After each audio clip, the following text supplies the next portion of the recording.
My name is Katerina Schroeder. I'm an agricultural economist at the Agriculture and Food Global Practice of the World Bank, and I'll be chairing the session today. I would kindly ask you to please mute your microphones and turn off the cameras. We're expecting up to 130 participants, so it's important to avoid any distractions. I would also like to mention that today's webinar is part of the World Bank series on data-driven and digital agriculture. And in this series, we invite innovators, thought leaders, task team leads from the World Bank who share with us their work in using data-driven and digital agriculture in the effort to transform and improve the global agri-food system.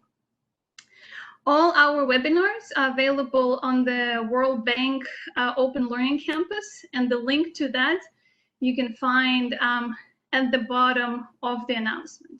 And you can rewatch this one if you would like to, or you can see the other ones.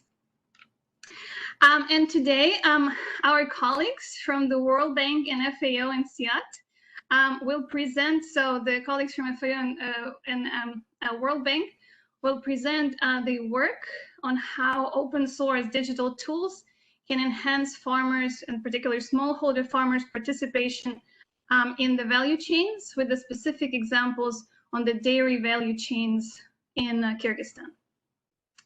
And I must say, I actually vividly remember meeting Ina for the first time. I think it was about 4 years ago, and actually in Kyrgyzstan, when she for the first time told me about a tool called Collect Mobile and the exciting work they do in Kazakhstan with dairy farmers. And I thought it was super exciting how such a seemingly simple solution can bring such drastic positive results. So 4 years forward, it's super exciting to see this work flourishing and now extend into more countries and leading to the partnerships with the World Bank, where now she's jointly with Artavas doing this exciting work in Kyrgyzstan. So before I introduce the speaker, I would like to mention just a couple of words on the structure of the seminar. So we'll have two presenters, Artavas Hakobyan and Ina Punda. They will talk about their work in Kyrgyzstan, and that for about 25 to 30 minutes. And that would be followed by the presentations from our colleagues from SIAT, Godfrey Grosjean and James Gillis, who will talk a little bit about their work they do on digital agriculture with Alliance for Biodiversity in SIAT, and then also start engaging in a discussion about how digital solutions can improve the value chains and smallholder inclusion. I would kindly ask you to, as presentations go on, to type in your questions in the chat box so that we can pick up. And I can actually ask some of the questions right after the presentations of Artavas and Ina. Otherwise, we'll have a Q&A after everybody speaks. And we have about 30 minutes allocated for that at the end. But Artavas and Ina, they particularly wanted for this session to be interactive so that they have an opportunity to learn from the audience about challenges and solutions they have faced in how the sustainability and usefulness of digital solutions can be ensured when it comes to linking smallholders into the value chains. So please share your questions and your experiences, and we'll talk about them throughout the session. And without further ado, let me introduce our presenters. First one is Artavas Hakobyan. He is a senior agriculture economist in Agriculture and Food Global Practice of the World Bank, currently based in Moscow, Russia, where Artavas is leading analytical work in reimbursable advisory services on the projects related to agriculture and food security in the Russian Federation and also Central Asia, and also leads investment operations in Kazakhstan and Kyrgyzstan. Artavas holds a Master of International Business degree from the Tufts University and a master's degree in agricultural economics from Auburn University, both in the US. And Ina Punda is an agricultural economist with the investment center at FAO, where she focuses on agribusiness development, investment project formulations and supervision, market and value chain analysis, and various thematic reviews. She leads a variety of projects that are funded by international organizations such as World Bank, IFAD, Green Climate Fund, and also provides support to the governments in designing national agricultural strategies and investment plans. Ina holds a degree in agriculture with specialization in agroecology from the Russian State Agrarian University in Moscow.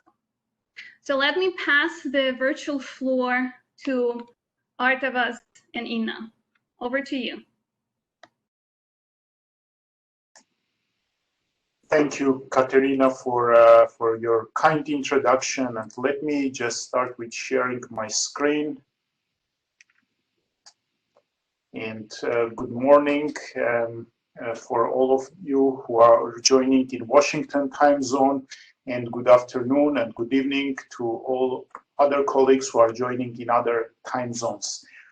As Katerina mentioned, we wanted to discuss the project that we have in Kyrgyzstan, where we are supporting the dairy sector development, and we wanted to share with you some of the innovation that we are promoting within this project. And let me quickly turn on my timer because we are on a very tight time schedule. So, okay, let's get started. So I will start my presentation with kind of giving you overall information about the context. I will explain a little bit about the project, and it will explain about the challenges that we are facing. And then I will also describe the activities that we're supporting in order to address these challenges with specific focus on digital tools and digital technology. And then finally, I will also talk a little bit about the results that we have so far and additional challenges that we are facing in the course of implementation. My partner in crime, Ina, will dig deeper into the digital technology that we have in terms of its application in the project. And my colleagues from CIAT, James and Godefroy, will talk about their higher level vision and work that they have done on a value chain mapping digital technologies in other parts of the world. So let's get started. So the project we're supporting in Kyrgyzstan is called Integrated Dairy Productivity Improvement Project. And as of now, it is $5 million IDA financed project. And from the size, you can see that this is more of a pilot project. We are now designing the additional financing of the project, the $17 million, which will expand the application of the project and its reach. Currently, it is being implemented in Issyk province of Kyrgyzstan. I will talk a little bit about the geography, but let me just give a few details about the project. And I would like you to remember the development objective of the project, because this is very important for the discussion going forward. And the development objective is to enhance dairy animal productivity and milk quality on beneficiary farms. We are supporting three components. The first component is focused on providing enabling services and creating kind of enabling environment and improving service provision for smallholder farmers. This includes animal health, veterinary services, and other kind of service environment for smallholder farmers. The second component is focused on training and capacity building of farmers through so-called farmer field schools that we have across the region, and we are engaging with 6,000 such farmers in this small region. And the third component is microfinancing to about 2,000 farmers for upgrading animal husbandry practices, and also buying high-performing cows. So milk production in Isyk-Kul region, what is it, and what it is, how it is structured. The first point is that it is smallholder dominated dairy production.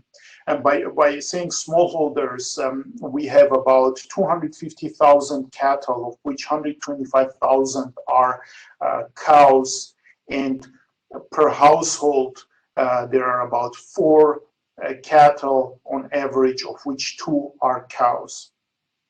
There are, of course, larger farmers who have up to 20, maybe 25 cows, but they are not that common. So predominantly the production is smallholder dominated.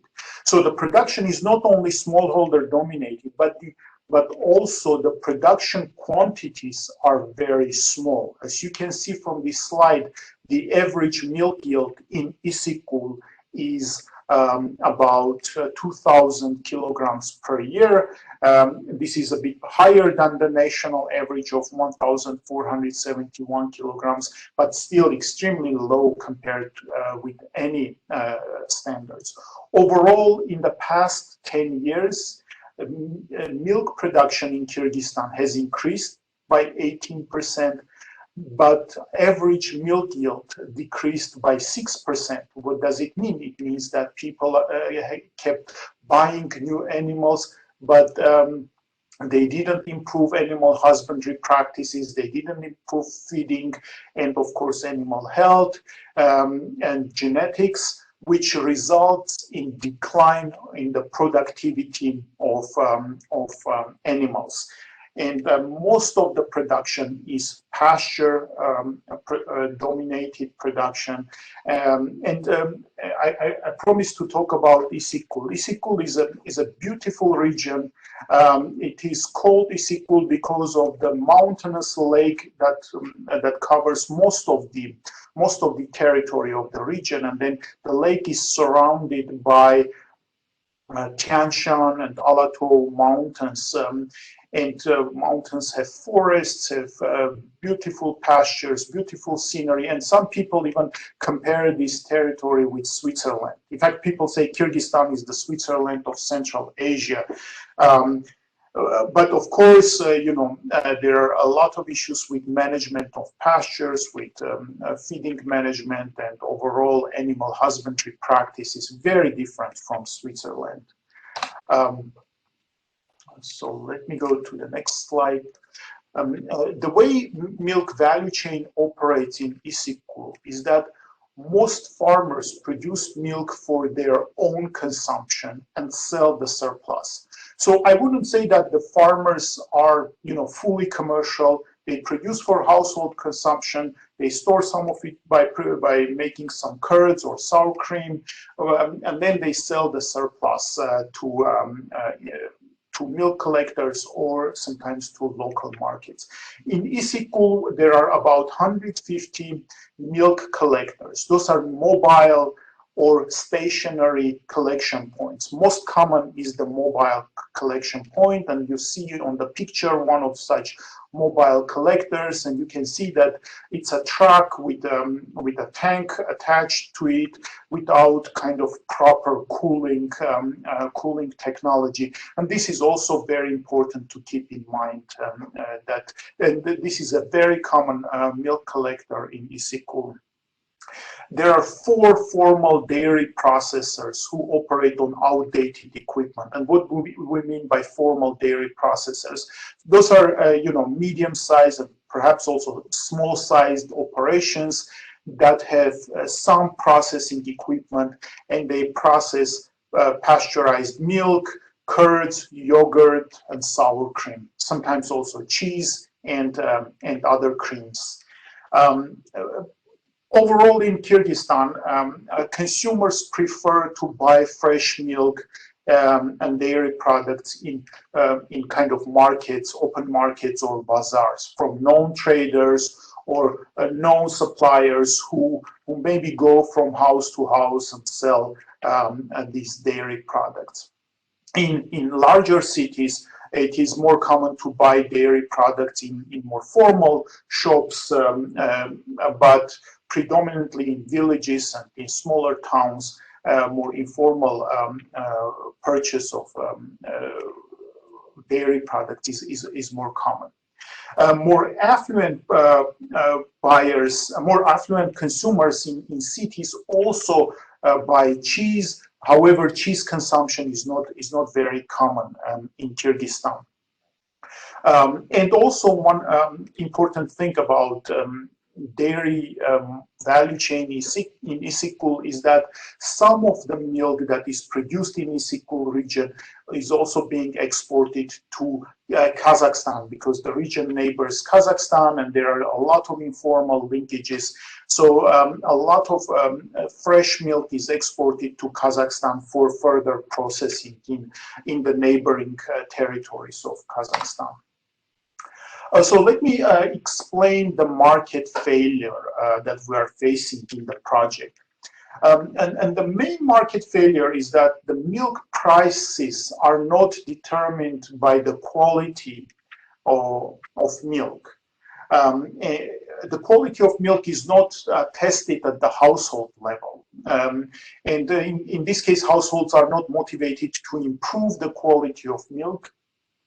And the reason why the milk quality is not tested at the household level, because as I explained earlier, the milk collectors who are middlemen and who are kind of private entrepreneurs operate on very kind of basic collection equipment and trucks, and they don't have time to test. They claim that they don't have time to test milk when they collect milk from farmers because they are worried that the milk will get spoiled before it gets to the processing enterprise.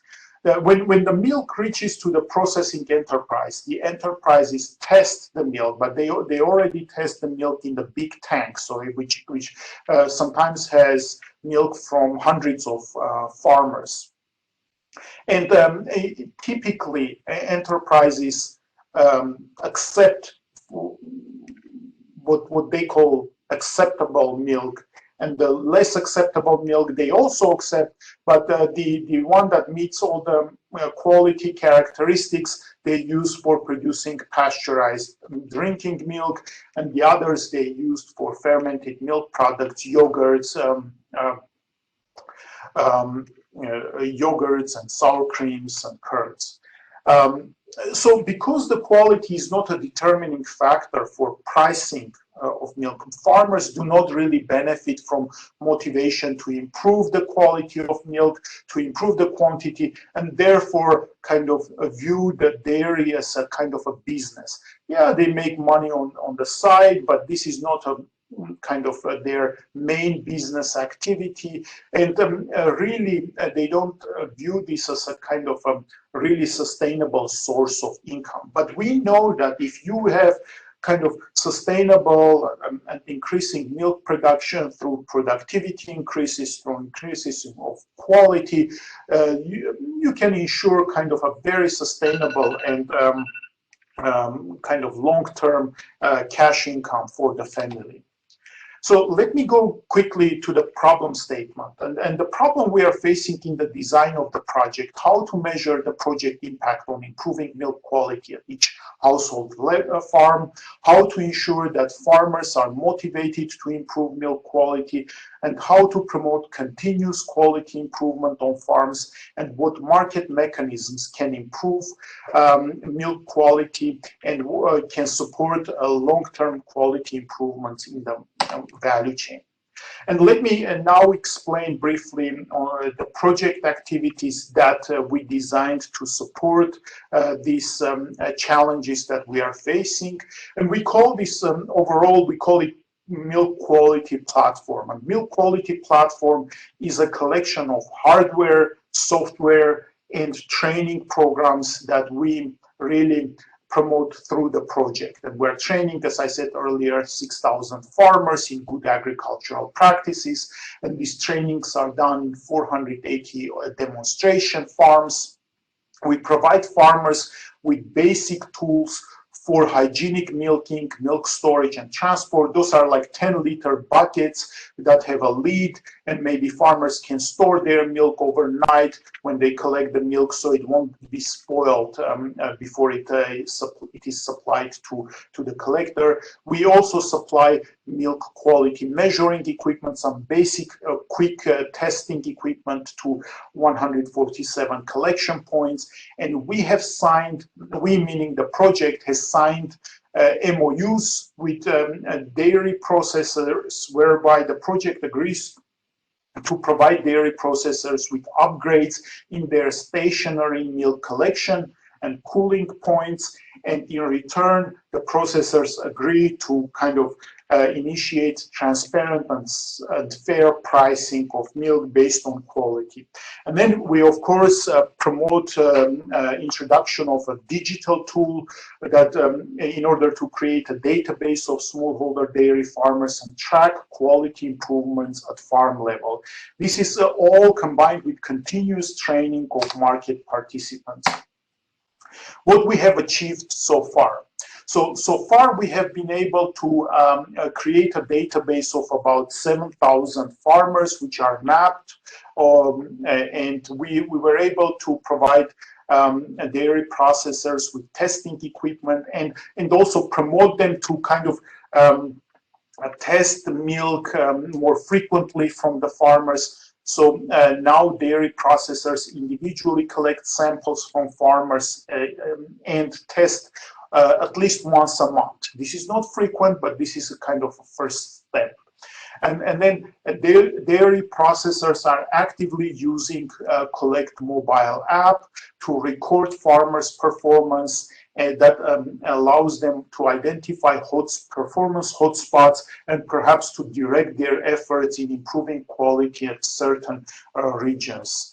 And dairy processors also are applying quality-based milk pricing formula, and as of now, about 8% farmers have been paid premiums because they exceeded dairy processors' minimum quality requirements. And the challenges we face, we still are not there in terms of more frequent and regular testing of milk.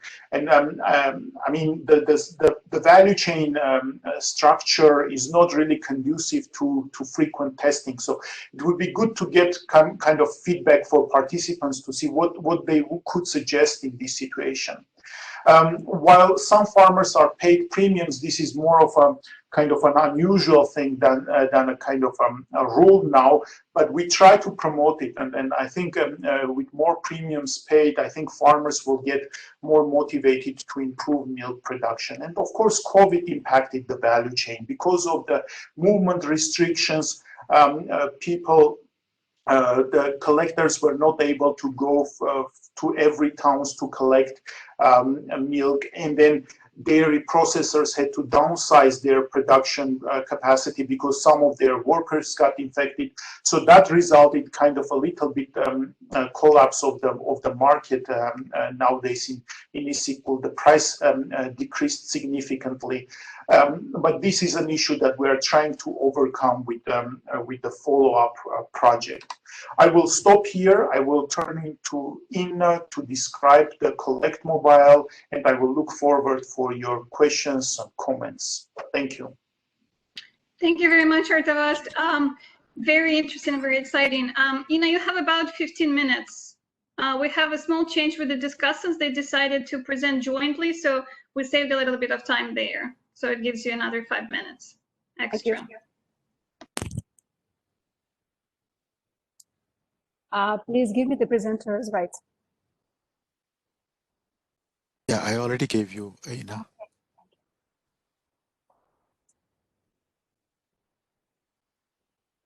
Okay, so let me start by saying how many times we hear such quotes like you can't manage what you can't measure, or if you don't have the data, you're just a person with an opinion. But do we really know? Do we really know how to measure the details and all of the metrics of the value chain, especially when it is driven by smallholder farmers? Hi, my name is Ina Puda, and for the last 5 years, I am actually exploring different digital technologies available on the market and trying to see how they can help in my job at the FAO Investment Center, in particular in developing inclusive and sustainable value chains. Today, I will show you today, I would like to show you two tools from the FAO called the Collect and Collect Mobile. We will see a couple of examples from Central Asia, and we'll see how small changes can yield significant results thanks to simple tools. We will have these two cases from Kyrgyz and Kazakhstan, and of course, we will be happy to share our experience and the factors that were the conditioned success of future operations based on this experience.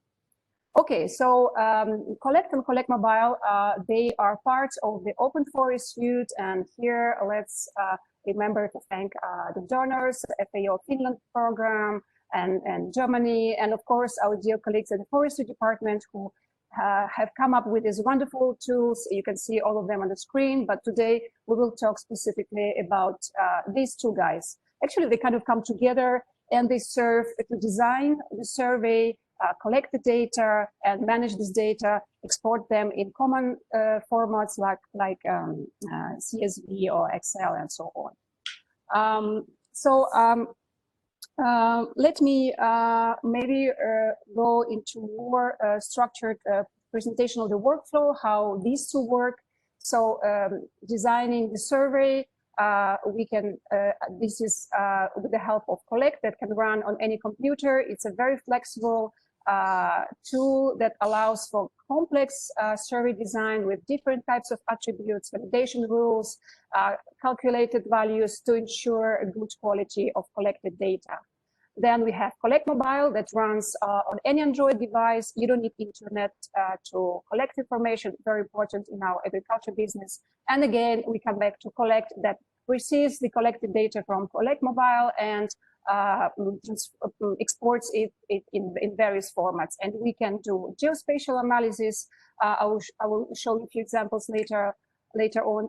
Or we can do some charts and graphs, and depending on your level of computer use, you can use from Excel to Google Data Studio or Power BI and so on.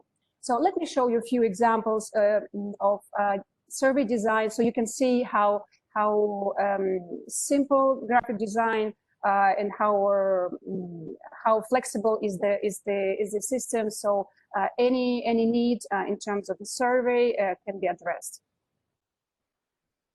Okay, so here we go. So here I am designing a survey. We'll give it any name.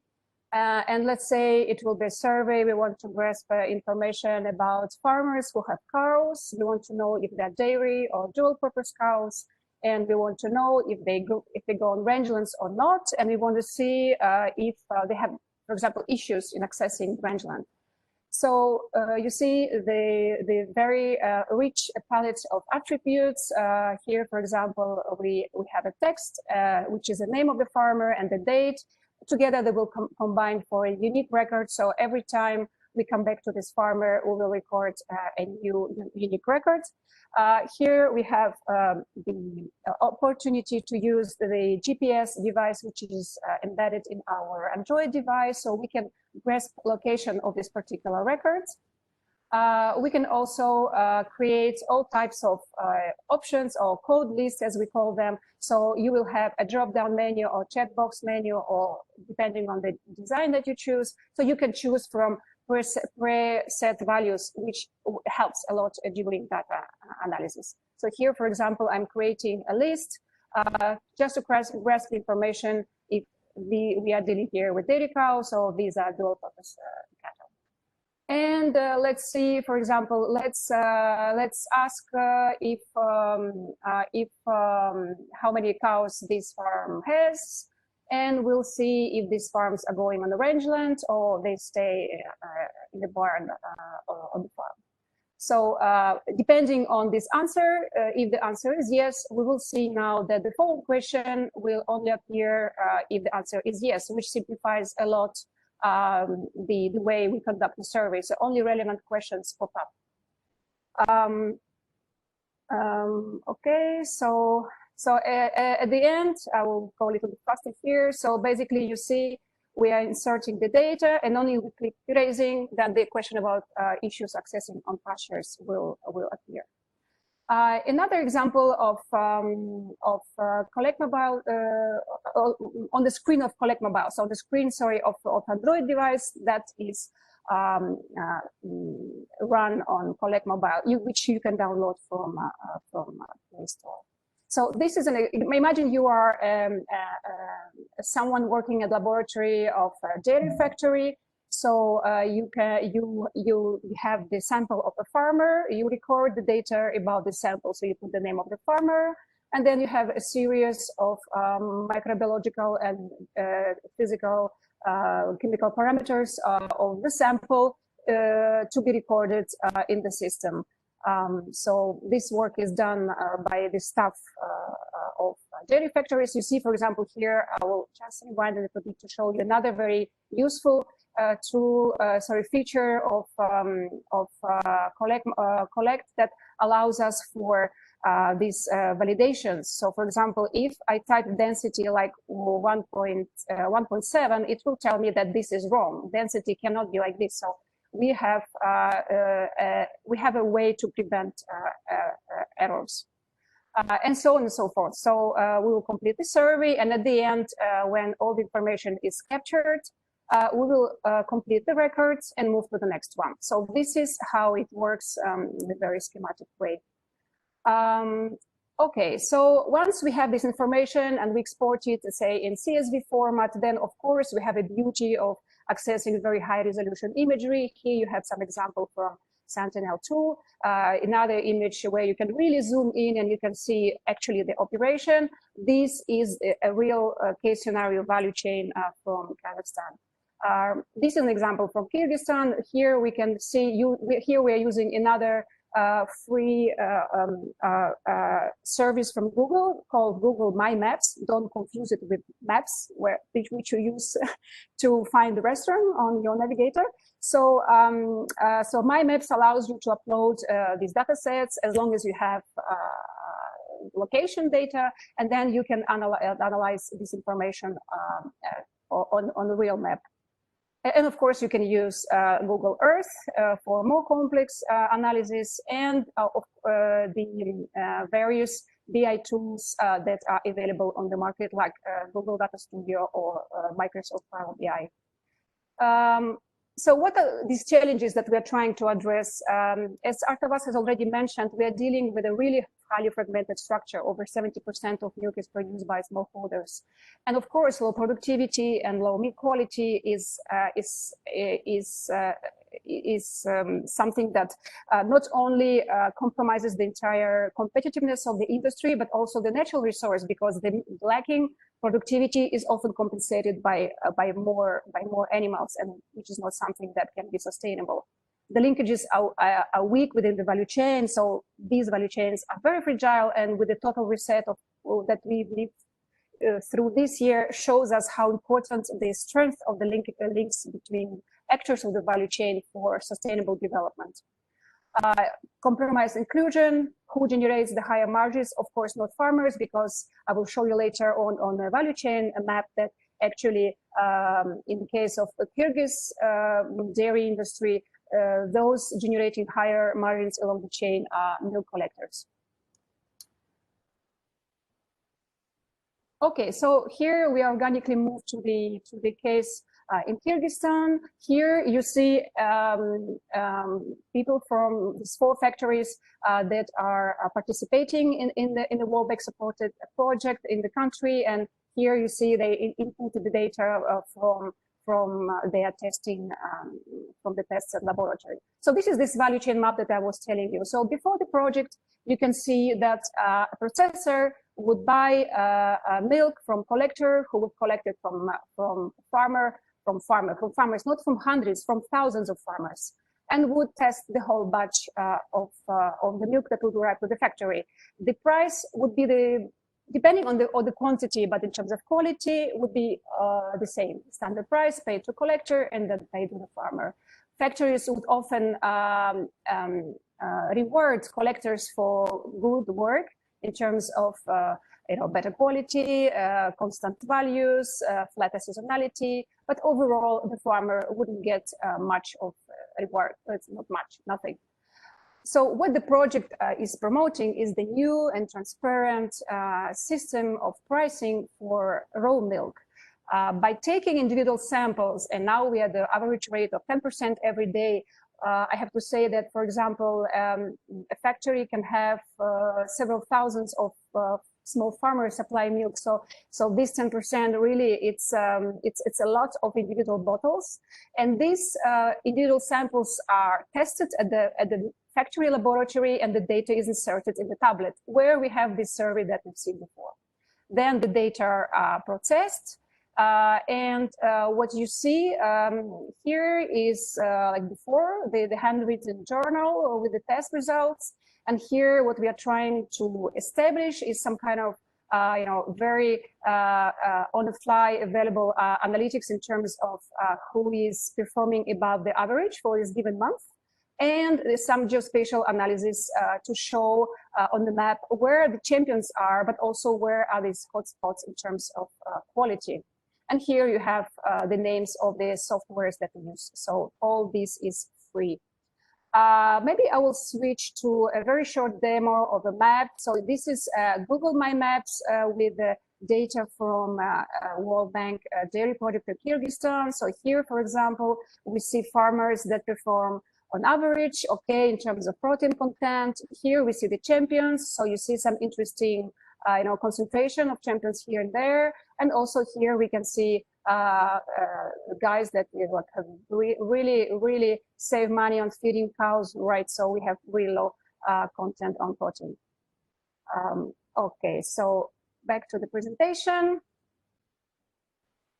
In Kazakhstan, the challenge is similar, but it's more about the inclusiveness of smallholders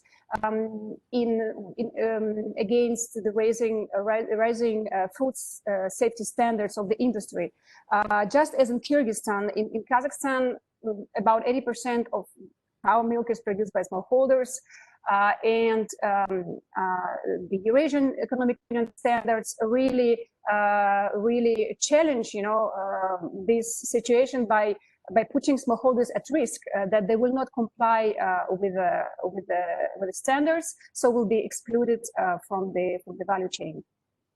Here we are in the country together with our partners from European Bank for Reconstruction and Development since 2016, and I'm very grateful personally to the bank for the fact that they believe in the idea of Collect Mobile, because as you have seen, being part of open forest doesn't really sound like livestock. So it was initially created for forest inventory. And we had this idea that, a multitude of trees on the planet can be compared to the multitude of smallholders in the dairy business. So let's try to use it in Kazakhstan in the dairy sector. So here, value chain mapping is used not only to understand the performance of the farmer and the factors that negatively affect food safety parameters, so we can provide more targeted support, but we also capture management practices to also allow us to provide advice on how to improve general management of the farm and performance of the farm and economic results. And this is also paired with the industry atlas that builds on the wealth of information on natural resource, on climate change, and on other metrics that allows us to spot the areas or production systems that might not be sustainable, so we can intervene before it's too late. We also help agribusinesses design new business models so they can better work with the smallholder suppliers.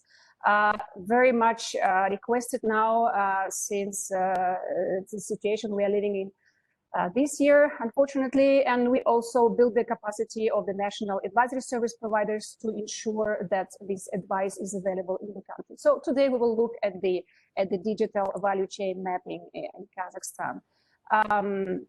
In 2 minutes. Okay, so I will show you. If it's only 2 minutes, then maybe I'll go directly to the outcome of the mapping.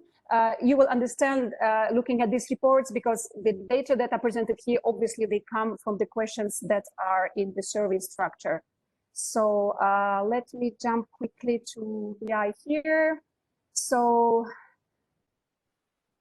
very quickly, so the data that are collected by the dairy factories, they result in the standard report. So you can see the number of farmers, the quantities of milk. You have reports on productivity, different levels of performance. You can also move from village to village and see, for example, okay, these guys, they use aluminum, not good for large quantity of milk, can be full of bacteria, let's help them. Or let's look, for example, if here we have people who don't have, for example, cooling tank and things like that. So, or hand milking or machine milking. So you have different parameters that definitely affect food safety parameters of milk. So we can quickly filter, spot these operations, and we can intervene in a more efficient way. We have a report on feed provision. I will not stop here. Same on animal health, and specific focus here on mastitis. And here, this is my favorite. This is actually the potential of development of this given milk catchment area. We ask farmers, for example, questions like if he would like or she would like to grow into a big operation. And guess what? Many say yes, but the issue is access to working capital, access to rangeland, access to workforce, and things like that. So here we have a kind of a simulation of the scenario. Should certain impediments be addressed, what could be the quantity of milk available in this area. So with that, I think I need to conclude by thanking our partners at the World Bank. I'll come back to that. By thanking our partners at the World Bank, at the European Bank for Reconstruction and Development, our partners in Kazakhstan, the Dairy Union, and my colleagues, Giulio Marchi, Stefano Ricci, who have spent so much time in learning me how to use these tools and mentoring me while I'm using them. So thank you very much, and over to you. Thank you very much, Ardavaz and Ina, for very interesting presentations and also for staying on time. So next we have our discussants, but before that, why don't I start the discussion a little bit and a couple of questions to throw at our presenters, and also urge the audience to type in their questions in the chat box that you can see at the bottom of your screen. So let me ask you two questions. One is coming from Parmesh, and so basically one of the constraints you're facing in Kyrgyzstan is the limited capacity to do large-scale testing of milk samples. So have you considered introducing any digital technologies to deal with that constraint? Have you considered anything? Do you know of any practices where this has been used? And from my side, the question is, have you seen or observing any challenges with the adoption and use of the digital tools from either processors or farmers in Kyrgyzstan? And what are those? Thank you. And then I'll introduce our next speakers. Thank you, Katerina and Parmesh, for these questions. And maybe I take the first question from Parmesh and part of the second question, and then Ina also can complement if that's okay. In terms of using digital kind of tools to test milk, yes, we have considered using them. There are two issues with them that we are still researching, and if there is any feedback about the equipment providers or the tools that we should look for, yeah, we would be willing to hear. But the main issue where we see with these more advanced testing methods and technologies is that they require calibration. And the small kind of these micro businesses that do the collection, we don't believe that they have the capacity to regularly calibrate this equipment.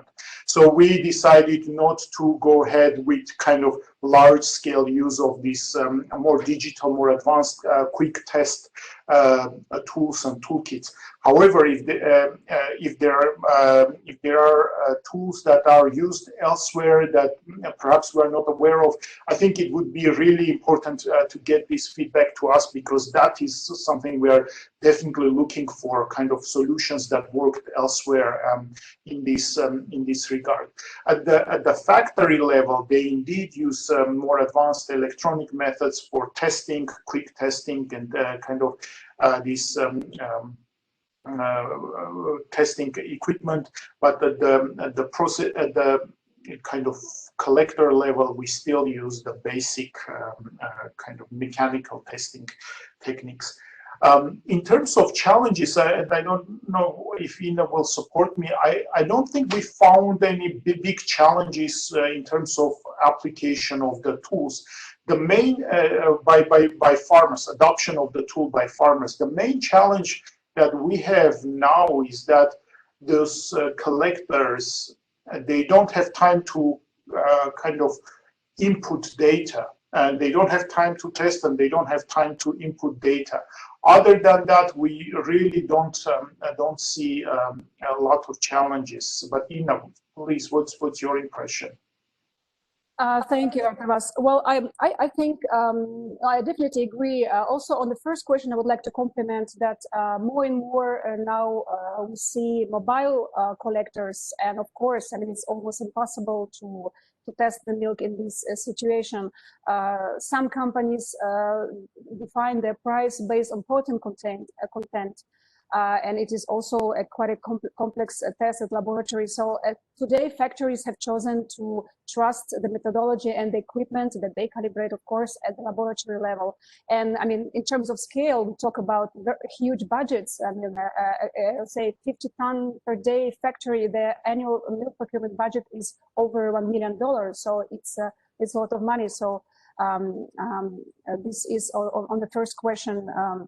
On the second one, I agree with Artavas. I would maybe add the one, but it's more related to more complex service structures that the one we have in Kazakhstan, is the analytical skills of people who have to access the data. Because when it comes to hundreds of questions, hundreds of fields of data, we notice that in the countries of these specific operations, analytical skills, even advanced Excel skills are really very important to ensure that the data management is done in a good way, that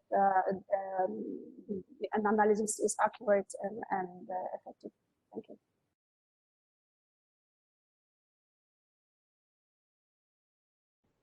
Thank you very much, both. I have a couple of extra questions, but we'll move those to the Q&A session. And now let me introduce our discussants. So we had a slight change. As I mentioned, we were supposed to have two presentations from our colleagues from the Alliance of Biodiversity and SIAT, Godfrey Grosjean and James Gillis. But they decided to present it jointly and have one presentation instead, and that would be led by James. So James is a climate policy specialist at the Alliance of Biodiversity and SIAT's Climate Policy Hub based in Hanoi, Vietnam. And the focus of his work is on the evaluation of localized climate-smart agriculture initiatives and their capacity to influence national level climate policies in the agriculture sector. He has led the development of multiple methodologies to engage multiple stakeholders and lead the dialogue with farmers and policymakers. Most recently in his work, he's focused on the role of digital tools in the agricultural sector. He holds a bachelor's degree in environmental science from the University of Leeds and master's degree in environmental technologies from Imperial College of London. And also for Godfrey, he works for the same institutions, and he leads the Alliance Climate Action Activities in Asia and is a global lead for the Climate Action Advisory Services. Godfrey provides research that supports governments, multilateral donors, and private actors in designing and implementing climate strategies and investment in climate-smart agriculture. He has more than 10 years of work experience blending technical assistance for climate policy and investment design with management and implementation of development projects. And both of them will now help us to zoom out a little bit away from Kyrgyz dairy value chain and tell us about the work they do with regards to how digital technologies can help with the inclusion of smallholder farmers in the value chains. You have 10 minutes and the floor is yours. Thank you. Great, thank you so much, Katerina, for the introductions, and good morning, afternoon, and everyone who's joined this call. So, seeming as we're quite restricted on time today, I'm going to lead the presentation, and then my colleague Godfrey Grosjean will be around to sort of field responses to any questions that arise from the presentation. So the purpose of this presentation, as Katerina suggested, is really to zoom out from the work that's being done by Artvizad and Ina, and look at the methodologies that we're using to evaluate the integration of digital tools into agricultural value chains. And I think the difference here is that rather than entering a project with a key problem statement, it's taking a wider look at the value chains and the role of digital technologies.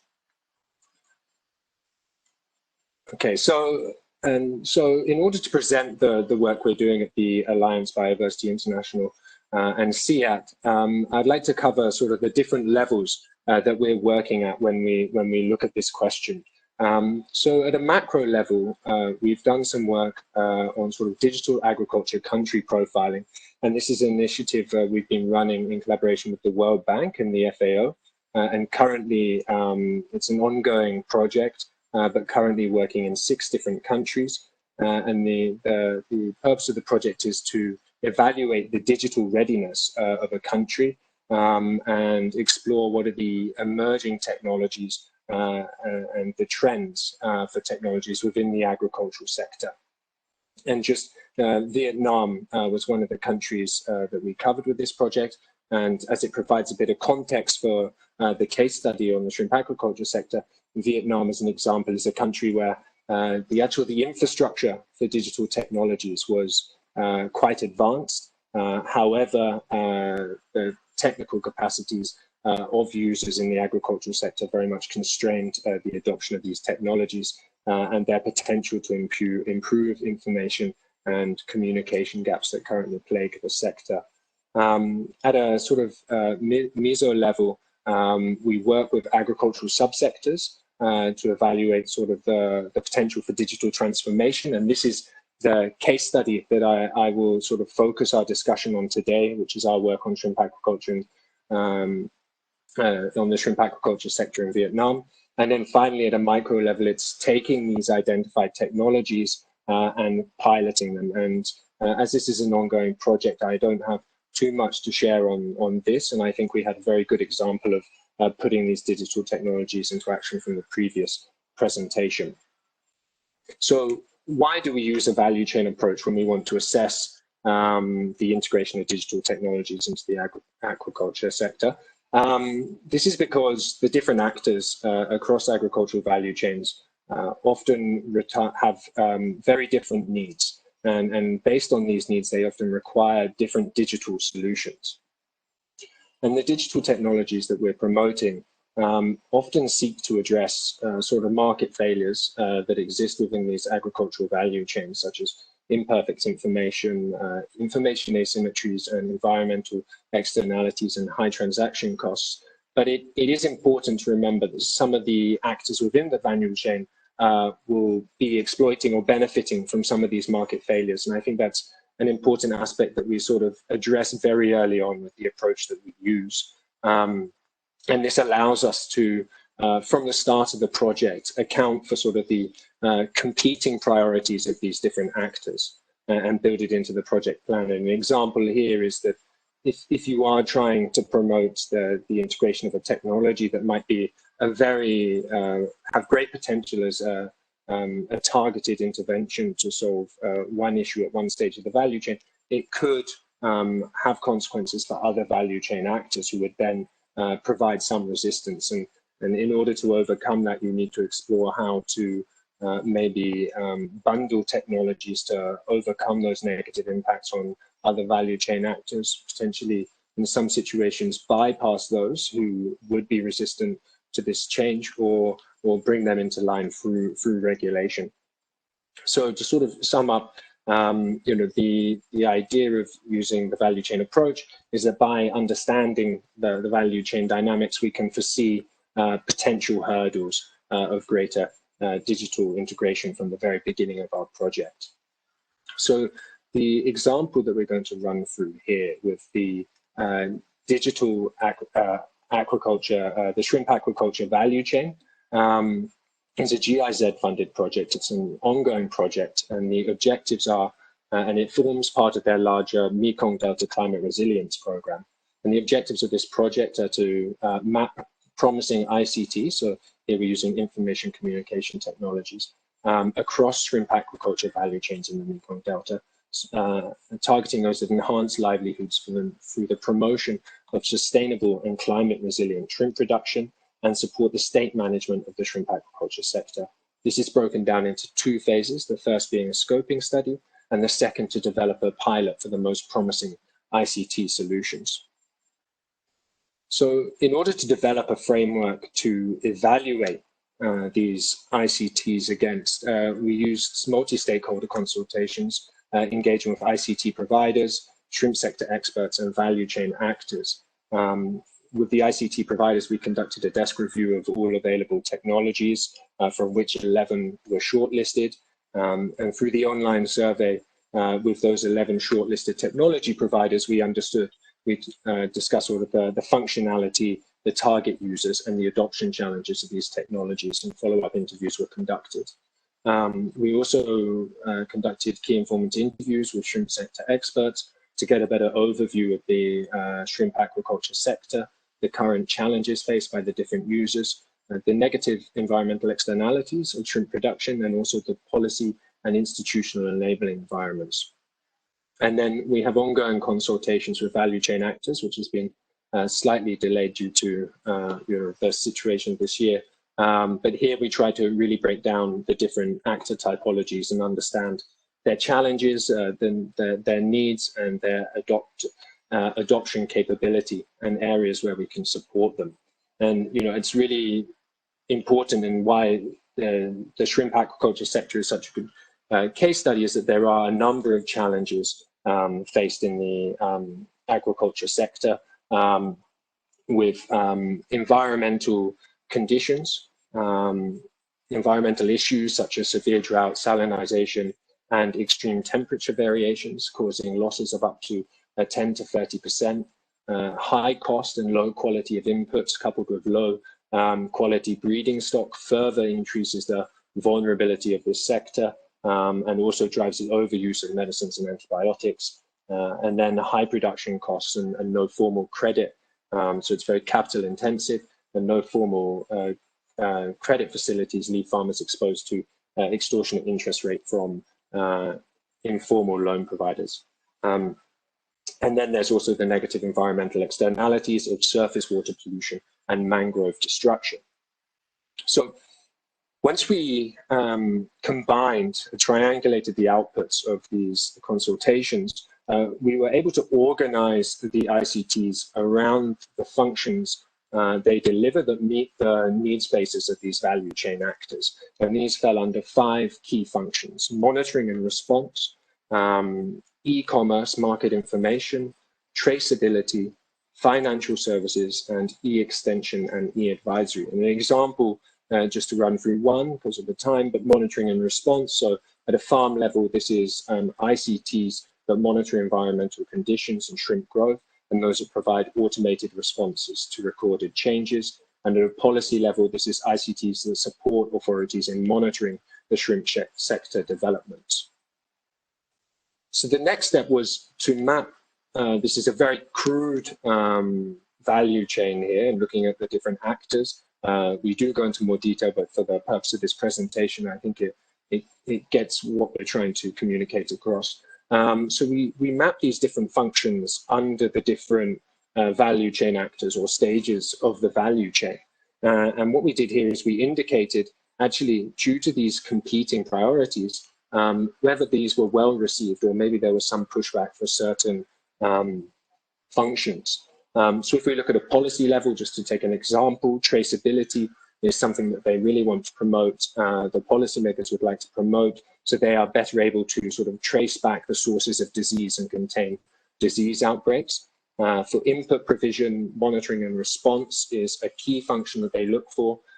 Hatcheries want to have very accurate sensors for water, environmental measurements, as the shrimp fry are highly vulnerable to changes in the water conditions. And also input providers such as feed and medicine providers want to measure the response of shrimp to the application of their inputs. If we look at the production, we can look at monitoring and response. And here we have sort of a positive / negative. So on one side, shrimp aquaculture producers really value the role of digital technologies in providing advisory services, helping them optimize their production. But on the other side, there is a negative, and this is a challenge we faced, was that they didn't like having their data on the cloud, and there were some issues with transparency and also regarding the tax implications. And if we take one more example of the processes, we have a similar story with the monitoring and response, where there are certain issues around traceability that is offered by these digital technologies, and some processors would rather use the older system of paper records. Just to look at how we break down the technologies, because here we've been looking at the functions. Yes, so we broke it down into 3 levels: function, technology, and use. Here's an example of one function, and we can see that the technologies are things like mobile apps and online platforms, smart sensors, automated devices, Internet of Things, remote sensing, cloud storage. And then we detailed sort of the different uses these technologies can have in delivering this function. And this is an exercise that is repeated for all of the technologies under all of the functions. So what are the key findings of our research?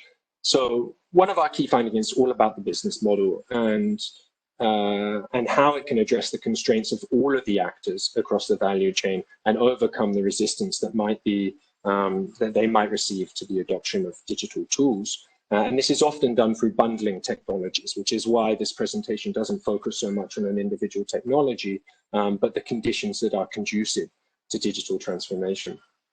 So if we just take 2 examples of some major constraints, we have high sensor costs. So the sensors that go in the pond to measure the water environmental conditions, these can be $10,000 to $20,000. So they're very expensive. They have a short lifespan of 1 to 2 years. So for many farmers, this completely rules them out as an option.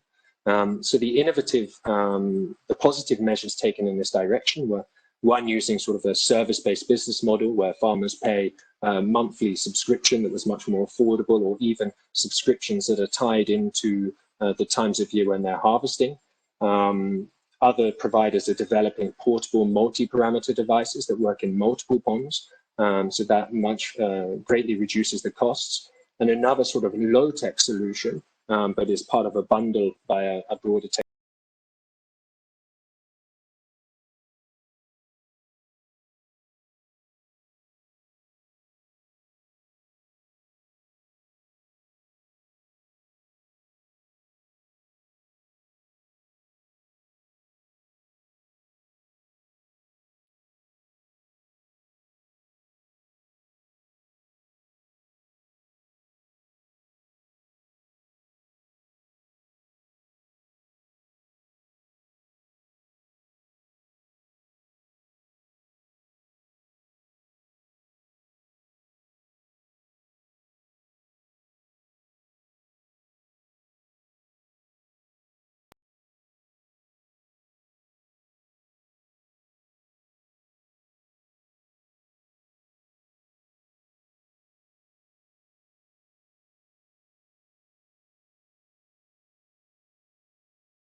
certainly. In terms of selection of the two, World Bank and FAO, we are partners for many years, and our team coming from FAO, we have the tools that we know that work, that's free and open source. And an important element is that the tool that speaks Russian or Kyrgyz or any other language. So to our knowledge, there are not many things, many products on the market that are readily available and tested for certain types of challenges. So in terms of consultation, it was a very thorough consultation, but more looking at the process. How do we ensure the quality of data? How do we ensure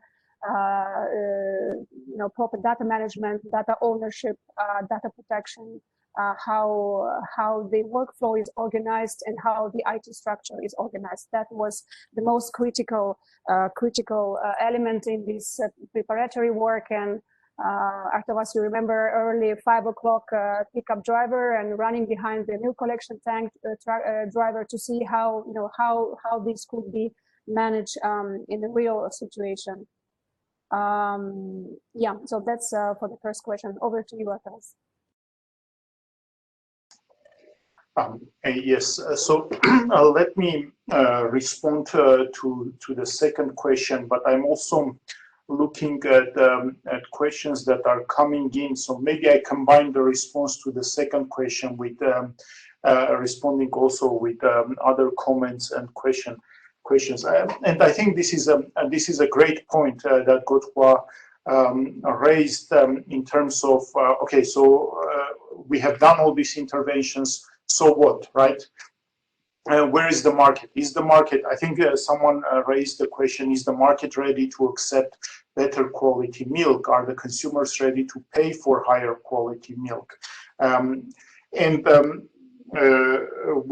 Will the processors take advantage of improved quality of milk if it improves down the road? So those are very important questions. And in this project, we don't have an answer to these questions. I would like to be very honest.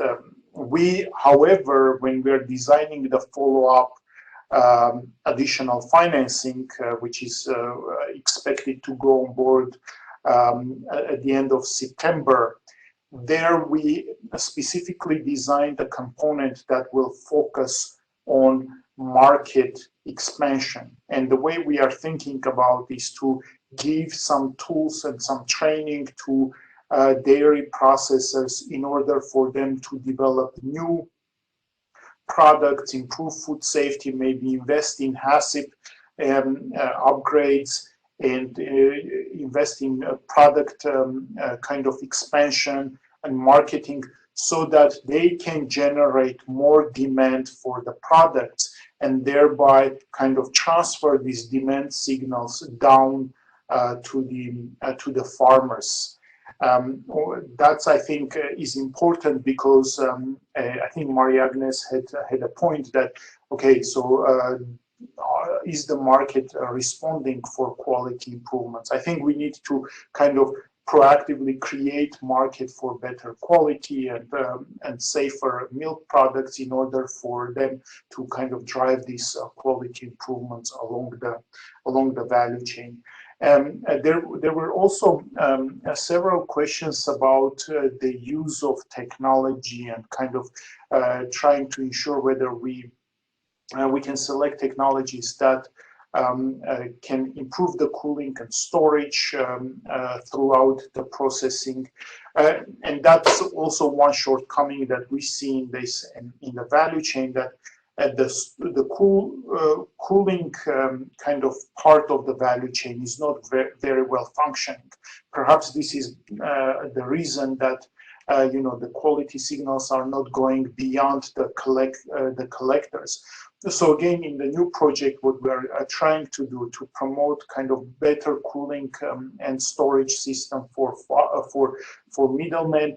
And indeed, we also are thinking in introducing, solar panel kind of powered cooling tanks we don't know which technology will work in Kyrgyzstan so far. So it's great to learn that there is technology in Mexico. So we may kind of reach out to colleagues in the project in Mexico and see if we can actually adopt or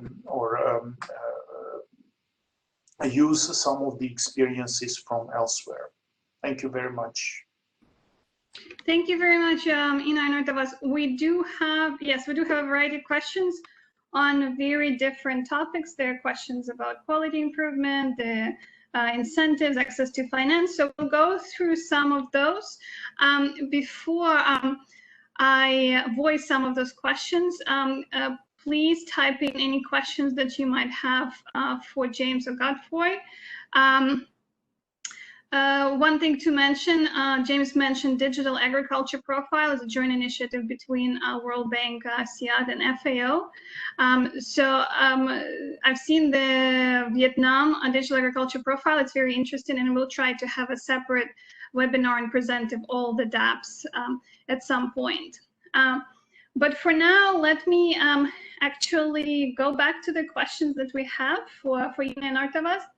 So Parmesh has been raising the questions, and I would like to start with that. And that is, do you have a network or ecosystem for the local startups in Kyrgyzstan or Kazakhstan that have been helping with the development of digital solutions for the inclusion of the smallholder farmers? If you could reflect a little bit on that. Thank you.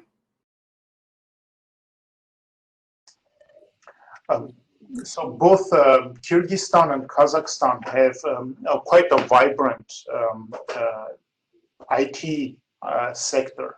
We haven't yet approached, at least from the bank point of view in agriculture project, we haven't yet approached the local startups, and I think this is a great suggestion to start kind of reaching out to them and seeing if they can take over in developing the tools and how we integrate this into the domestic ecosystem. So that's a great approach, and I think we should take on this going forward. Ina, do you have any experience with working with local startups in Kazakhstan? Not really startups, but because Collect and Collect Mobile exist already.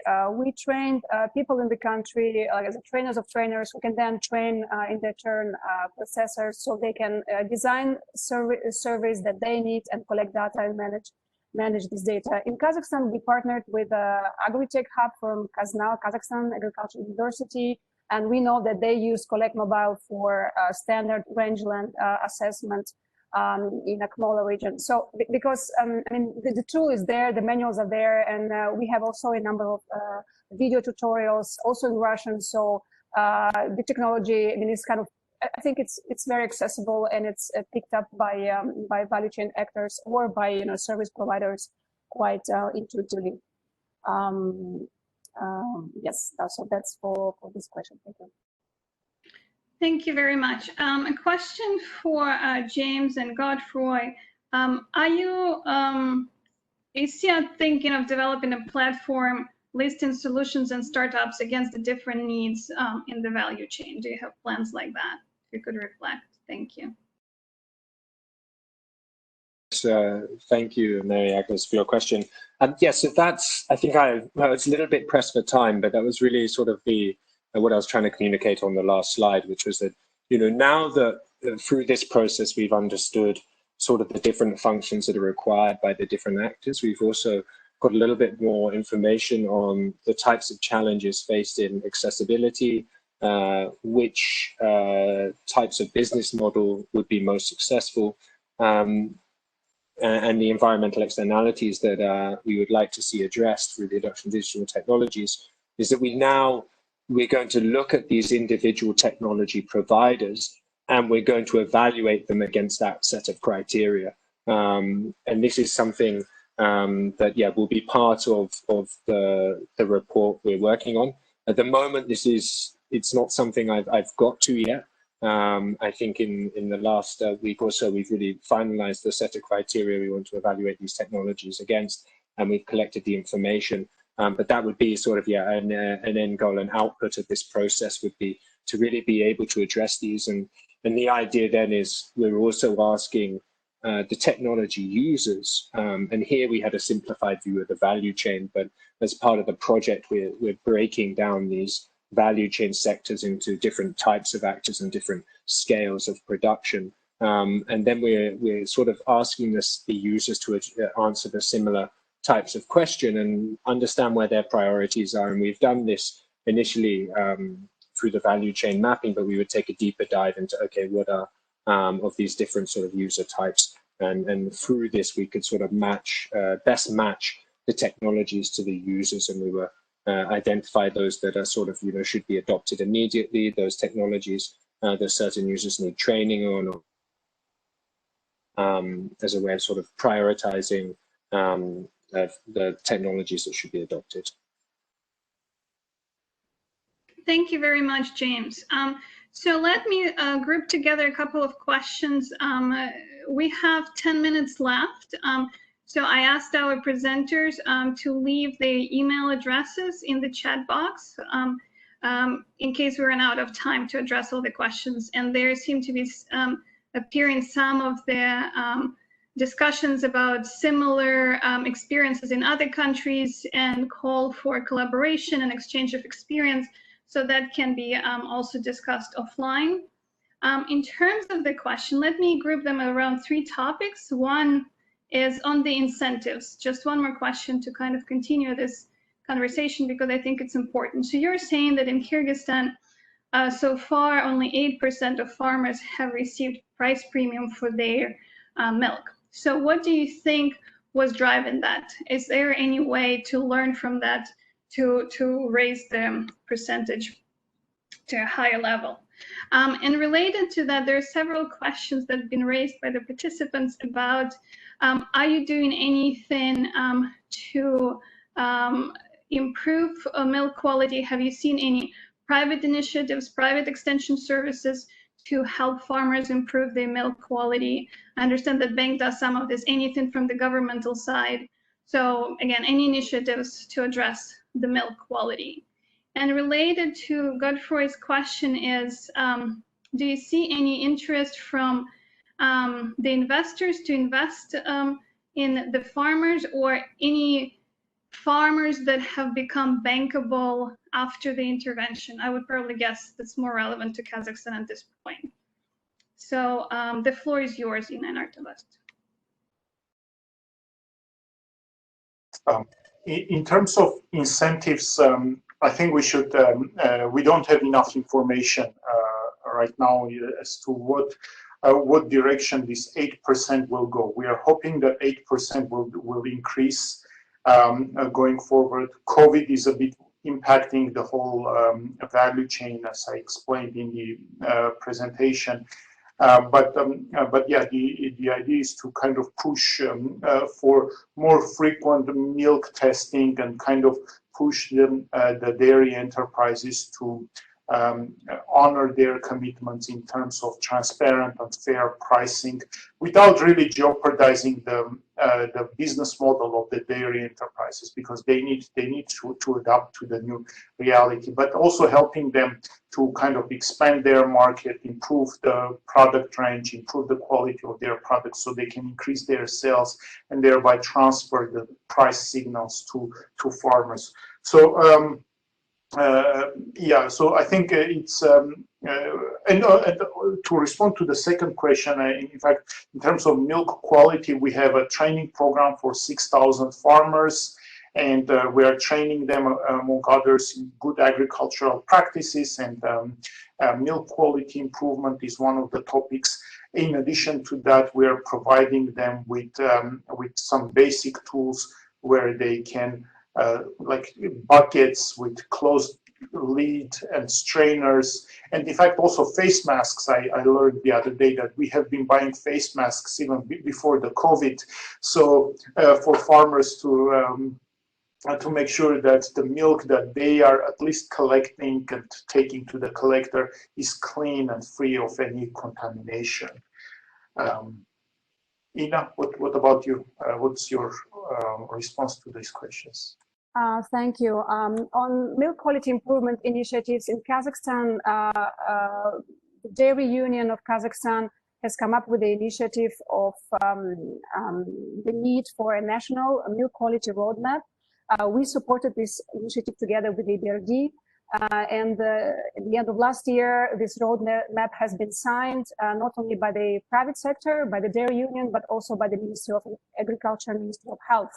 So in a nutshell, the requirements of Eurasian Union are here, the level of smallholders is here, and this roadmap for the 5 following years provides step-by-step, gradual, a set of actions. How do we improve these bacteria plate counts, somatic cells count, how we fight antibiotic residuals in milk, and things like that.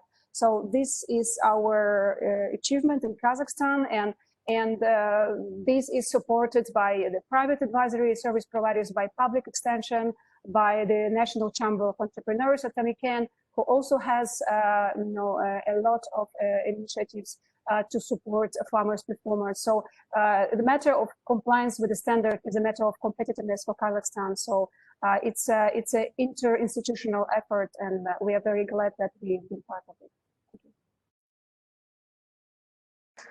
Katerina, I would like to pick up also on the question on bankable farmers, and I think this is an important question.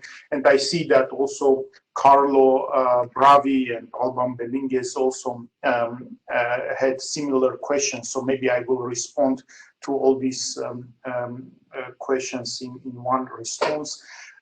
So we now have a database of about I think around 7,000 farmers, and this database includes, farmers' assets, their geolocation, and quality and quantity of milk they are supplying to the enterprise. And last year, I actually prepared the grant proposal to basically take this database and create a financial instrument for farmers. Basically, because having this database, and the more data we have, of course, the better. We could potentially use this to create an alternative credit assessment methodology for farmers, and because we know their cash flows, we know that we can see that they are improving or worsening the quality of milk, so we can see kind of some discipline if we track the information throughout the time. So and the database could be further used by providing other services. And we're training farmers who are part of the training program. Some farmers are also receiving microloans. So this database, once it is populated with more and more data, with time series data, then this could be used to provide more targeted services, such as artificial insemination, such as more targeted training, and financial services, of course. So I think that's kind of a big field that we should continue working on. So if anyone wants to really help or provide advice how we can do this, I think we are very open for this kind of suggestions, because exactly this is where we want to go, kind of expand the use of data that we are collecting from farmers. Thank you very much for the interesting questions and the interesting answers, and indeed the data that's driving all of this. It would be interesting to see how it can be further used for different applications. We have some additional questions, including on data ownership, regulatory framework for data. Unfortunately, we are out of time, so I'll have to cut us here, but all the attendees have the email addresses of our speakers and can reach out to them for additional details or discussions. From my side, I would like to thank everybody for the very interesting presentations and very insightful questions. I think we had a great discussion today. Let me remind you that you can watch the recording of all the webinar series we have on the World Bank Open Learning Campus, and the link is at the bottom of the announcement for this webinar. Also, let me take an opportunity to announce the next webinar we'll have in this series. It will take place on September 3rd, and it will focus on open public blockchain structures and how governments can support them and benefit from them. With that, let me close. Once again, thank you very much for your participation. See you next time.